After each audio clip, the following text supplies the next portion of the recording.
realize I kind of messed up here yesterday morning by saying that all those things that we all do is actually just our faulty way of trying to make our lives holy again, make the ground whereon we stand holy, as Joshua 5:15 talks about it.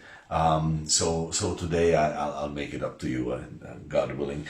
So what is the true way of this happening? And I've already described it, but from Joshua 5:13, 14, 15, those verses describe the true way. But let me just just list them one by one.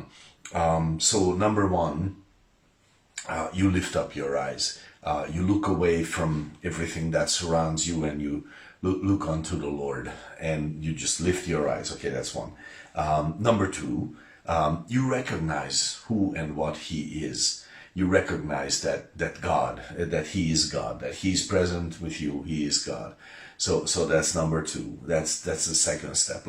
Like this is how actually we come to realize, truly realize, powerfully realize, effectively realize that our lives mean something and eternally, and that the ground whereon we stand is holy, and that's what we're talking about.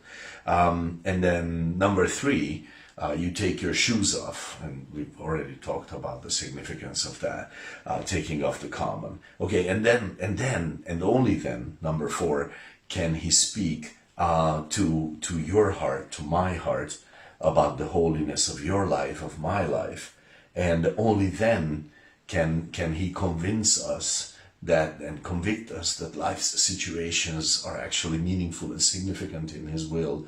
They are holy with Him, that the ground whereon we stand and we walk and we breathe and we relate to others, yeah, that ground is in fact holy. Only then can He convict us, convince our hearts this way. So as long as I try to attribute it to myself, as long as I say, yes, I am, yes, this is holy, I make it, I claim that my life is holy, as long as I do it, it's always self-defeating, because I just, it's without authority. I honestly, I have great respect to some of the people online. I see them, they try to help others better themselves, okay? And honestly, some of them have a great heart, and I believe they have an honest desire to help. This is wonderful. But as long as it is a self-help situation, it is always doomed to fail. Because it's like the, proverbial, lifting yourself out of the mire by your own bootstraps, you grab your own bootstraps and you lift yourself out. That's not going to happen. That's a self-defeating thing. It doesn't work that way. Like physics doesn't work that way. And we need an outside authority to let us know that this is holy ground, that our lives matter.